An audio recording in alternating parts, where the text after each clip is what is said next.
Very very good afternoon students. Hope so आप लोग स्वस्थ होंगे, ठीक होंगे अपने घरों में। तो आज की हम पढ़ाई शुरू करते हैं। जो कल का हमारा टॉपिक चल रहा था इंसुलेटर का, वही टॉपिक को हम आगे बढ़ाते हुए आगे पढ़ते हैं कि और कौन कौन से इंसुलेटर होते हैं। हमने हर दिन हम 2 या 4 के बारे में पढ़ेंगे तो हमें चीज़ें क्लियर होंगी, थोड़ी थोड़ी चीज़ें ज़्यादा अच्छे से समझ में आएंगी। ठीक है, तो आज 4 क्या कहते हैं इंसुलेटर्स आपको पढ़ना है। सबसे फर्स्ट वाला ebonite, then mica, then micanite and bakelite. ठीक है, ये 4 मटेरियल हैं इंसुलेटर्स के। ठीक है, इनके बारे में हमको पढ़ना है। तो मैंने क्या लिखा है एबोनाइट को, सेम एज रबर। जो रबर होती नॉर्मल रबर, उसी की जैसे ही एबोनाइट होता है। ऐसी क्या खास बात है इसमें, तो इसमें ये खास बात है कि रबर के जैसा होता है और जो 180 डिग्री सेल्सियस पर जलने लगता है। ठीक है, इतने तापमान पर जलता है एबोनाइट, 180 डिग्री सेल्सियस पर जलने लगता है। ठीक है ना, इसके बारे में ये है। तो इसको कहाँ इस्तेमाल किया जाता है ये बता दी कि भैया रबर जैसा ही दिखता है, वैसा ही होता है और 180 डिग्री के तापमान पर ये जलता है। ठीक है, इसका इस्तेमाल कहाँ किया जाता है। और सबसे बड़ी बात ये क्या होती है, ये एसिड से नॉन रिएक्टिव होता है। एसिड से नॉन रिएक्टिव होता है, मतलब कि ये एसिड के साथ रिएक्ट नहीं करता। ठीक है, इस रबड़ को एसिड इस पे डाला जाए तो इससे कोई इस पे फर्क नहीं पड़ता, इस रबड़ पे, एबोनाइट पे। इसीलिए इसका इस्तेमाल कहाँ किया जाता है, सबसे पहले लेड एसिड बैटरी का खोल बनाने में इसका इस्तेमाल किया जाता है। क्या बनाने में, खोल बनाने में इस्तेमाल किया जाता है। ठीक है, लेड एसिड से रिएक्ट नहीं होता, इसलिए लेड एसिड बैटरी का इसको मतलब खोल बनाने में इसको तैयार किया जाता है। कवर बनाने में, पैनल बोर्ड बनाने में, पैनल बोर्ड देखते होंगे, लगे होंगे हमारी क्लास में, लगे हुए हैं बड़े बड़े पैनल्स जिसमें वोल्टमीटर, मल्टीमीटर, मीटर ये सब फिक्स रहते हैं, आपस में इंटरकनेक्टेड रहते हैं बड़े से पैनल में, ताकि आप एक ही जगह से सब चीज़ों को कंट्रोल कर सको। ठीक है, और यंत्रों के खोल बनाने में इसका इस्तेमाल किया जाता है। ठीक है, कवरिंग बाहर की खोल बनाने में इसका इस्तेमाल किया जाता है एबोनाइट का। ठीक है, तो हमें क्या जाना है एबोनाइट के बारे में कि रबर के जैसा होता है, 180 डिग्री सेल्सियस के तापमान पर ये जलता है। ठीक है, और कहाँ इस्तेमाल, ये एसिड से नॉन रिएक्टिव होता है, इस पे एसिड का कोई असर नहीं होता, इसीलिए इसको लेड एसिड बैटरी का खोल बनाने में इस्तेमाल किया जाता है। पैनल बोर्ड में इसका इस्तेमाल किया जाता है और यंत्रों का खोल बनाने में इसका इस्तेमाल किया जाता है। ठीक है, इसका एक अन्य रूप वल्केनाइट भी होता है। एक चीज और, इसका दूसरा रूप वल्केनाइट भी होता है। ठीक है, जिसमें थोड़ी बहुत मिलावट करके भी कुछ कुछ बनाया जाता है। फिर उसके बाद ये बता दूं मैं माइका। ठीक है, माइका क्या होता है, माइका एक खनिज पदार्थ है, मिनरल है। तो माइका से क्या होता है कि ये खनिज पदार्थ है। सबसे पहली बात तो खनिज पदार्थ होता है। ठीक है, खनिज पदार्थ है। अब उसके बाद ये ट्रांसपेरेंट होता है। ट्रांसपेरेंट मतलब पारदर्शी, ट्रांसपेरेंट मतलब पारदर्शी, आर पार आप देख सकते हो माइका शीट। ठीक है, और नॉन रिएक्टिव होता है किससे, मतलब ये नॉन रिएक्टिव बोल सकते हैं या हीट या मॉइस्चर का इसमें कोई असर नहीं होता, अप्रभावित रहता है। गर्मी से भी और मॉइस्चर से भी ये अप्रभावित होता है।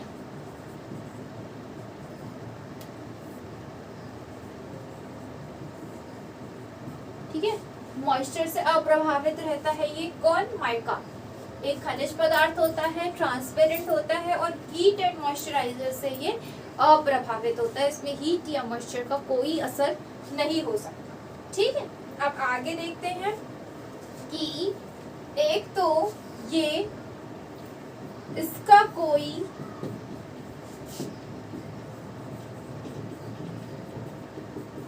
कॉम्पिटिटर नहीं है। माइका जैसी चीज उसका कोई कॉम्पिटिटर नहीं है, मतलब साथ में उसके जैसी क्वालिटी वाला और कोई मटेरियल नहीं है, ठीक है। तो इसका कोई कॉम्पिटिटर नहीं है। और इसके बाद ये कहाँ इस्तेमाल किया जाता है, ये हीट एलिमेंट पे, हीटिंग एलिमेंट पे। मैंने बताया था ना नाइक्रोम की तार, जहाँ पे गर्माहट के लिए किसी चीज को जरूरत की है तो वहाँ पे माइका शीट्स भी अपन बोलते हैं, कई बार यूज करते हैं, वो सन माइका हो जाएगी। लेकिन ये माइका एक धातु ही होती है, एक खनिज पदार्थ होता है जिसको हीटिंग एलिमेंट में भी इस्तेमाल किया जाता है। माइका के एलिमेंट्स लगे होते हैं छोटे छोटे जो हीटिंग एलिमेंट के काम आते हैं, ठीक है। हीटिंग एलिमेंट में इनको लगा रहता है ये इंसुलेशन के लिए, ठीक है, ताकि जो इलेक्ट्रिसिटी और वो लगा हुआ है, इलेक्ट्रिसिटी को हीट सिग्नल बदल रहा है तो उससे कोई असर ना हो बाकी यंत्र, बाकी बॉडी, वहाँ पे ये यूज किया जाता है। उसके बाद में बात करूँ माइकानाइट की, तो माइकानाइट क्या होता है, एस्बेस्टस की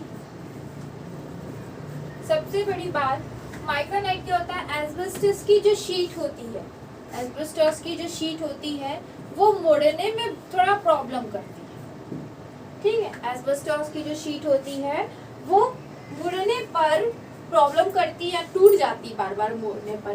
तो उस समय एस्बेस्टस की अति महीन चादर को, एस्बेस्टस की पतली चादर को, पतली चादर को कपड़े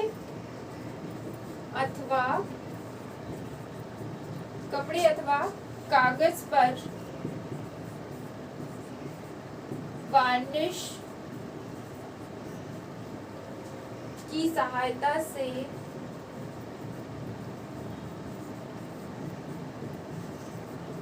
चिपकाकर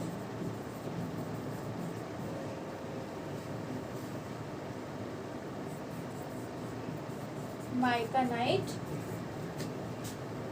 पेपर या क्लॉथ बनाया जाता है।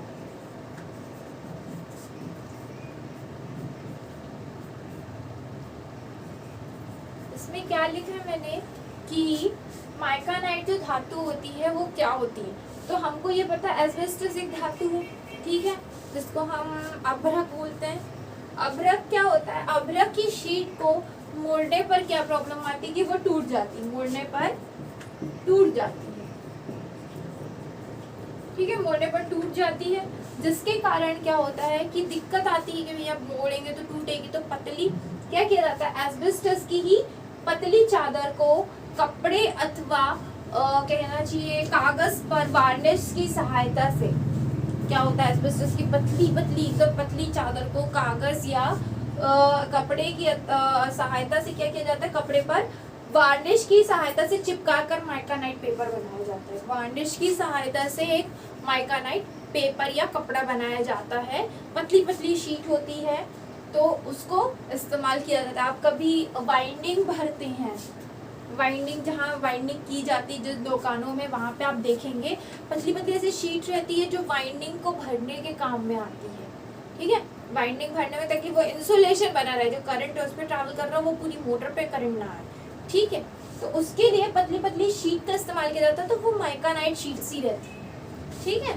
तो कहाँ इसका इस्तेमाल होता है, वाइंडिंग में, आर्मेचर वाइंडिंग में इसका इस्तेमाल किया जाता है, आर्मेचर वाइंडिंग में इसका इस्तेमाल किया जाता है, ठीक है। आर्मेचर में जब वाइंडिंग होती है तब इसका इस्तेमाल शीट या पेपर या कपड़े का इस्तेमाल किया जाता है इंसुलेशन के रूप में, ठीक है। तो ये था माइकानाइट के बारे में। अब आता है लास्ट टॉपिक, बैकेलाइट। बैकेलाइट क्या होता है, ये एक अलग प्रकार के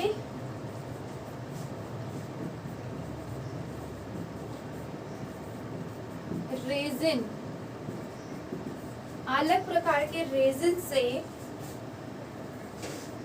बनाया गया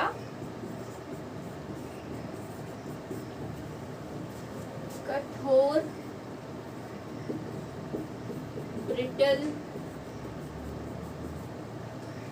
कठोर, ब्रिटल एवं हाई टेम्परेचर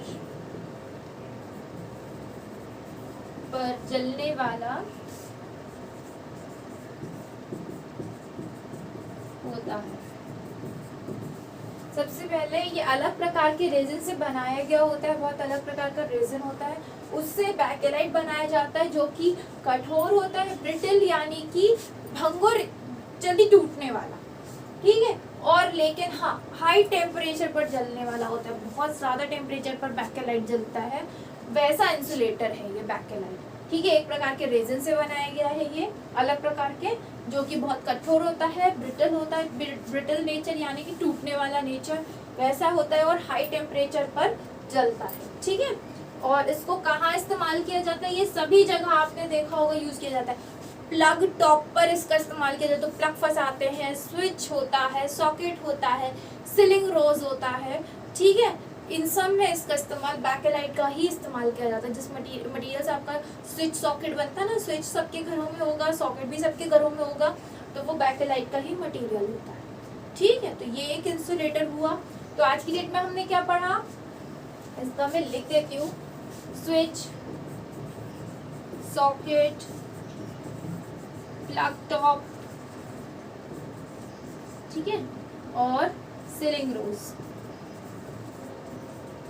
रोज, ये सब बनाने में इसका इस्तेमाल किया जाता है। तो आज की डेट में हमने क्या पढ़ा, आज हमने 4 चीजों को जानना। सबसे पहले एबोनाइट के बारे में, कि वो रबर के जैसा ही होता है, 180 डिग्री सेल्सियस के तापमान पर जलता है, ठीक है। एसिड से नॉन रिएक्टिव होता है, इसीलिए लेड एसिड बैटरी का फूल बनाने में इस्तेमाल किया जाता है। उसके बाद माइका क्या होता है, एक खनिज पदार्थ होता है, ट्रांसपेरेंट होता है, हीट और मॉइस्चर से उसका कोई लेना देना नहीं होता है, बिल्कुल ना वो नमी सोखता है, ना वो टेम्परेचर का उस पर असर पड़ता है, ठीक है। तो ये हो गया। और कहाँ इस्तेमाल किया जाता है, हीटिंग एलिमेंट पे। फिर माइकानाइट, एस्बेस्टॉस की पतली शीट, चादरें टूट जाती हैं मुड़ने पे, तो उसको क्या किया जाता है, एस्बेस्टॉस की ही पतली शीट या चादर को कागज या कपड़े पर वार्निश करके उसके माइकानाइट के पेपर या कपड़े बनाए जाते हैं, जो कि आर्मेचर की वाइंडिंग करते समय इस्तेमाल किए जाते हैं इंसुलेशन के रूप में। लास्ट हमने पढ़ा बैकेलाइट के बारे में, ये एक अलग प्रकार के रेजिन से बनता है, और क्या होता है, ये कठोर नेचर का होता है, जल्दी टूटने वाला नेचर का होता है, सब बहुत ज़्यादा हाई टेम्परेचर को भी सहन करने वाला होता है। इसका इस्तेमाल कहाँ करते हैं, स्विच में, प्लग टॉप में, सॉकेट में, सीलिंग रोज में, जो गोल गोल लगी रहती है सीलिंग रोज पंखे के लिए ऊपर छतों पे, वो सीलिंग रोज कहलाती है। तो आई होप सो आज का टॉपिक आप लोगों को समझ में आया होगा। मेरा कोई भी डाउट हो, ना ही मेरे आइडिया के बच्चे बाकी कहीं के भी हो, अगर कोई भी डाउट हो प्लीज़ कमेंट सेक्शन में कमेंट करें, या फिर वीडियो के बारे में कुछ और अपडेट करना हो, या कुछ चाहते हो कि इम्प्रूवमेंट हो, या जैसा भी हो, आप लोग उसमें मैसेज ज़रूर करें। बाकी आज का टॉपिक बस इतना ही। बाकी घर पे रहें, सेफ रहें, सुरक्षित रहें, कोरोना वायरस बहुत बढ़ रहा है, तो जितना आप अपना ध्यान रखें, अपने इम्यूनिटी सिस्टम का ध्यान रखें, उतना बेहतर होगा। Please take care in lockdown and पढ़ते हैं।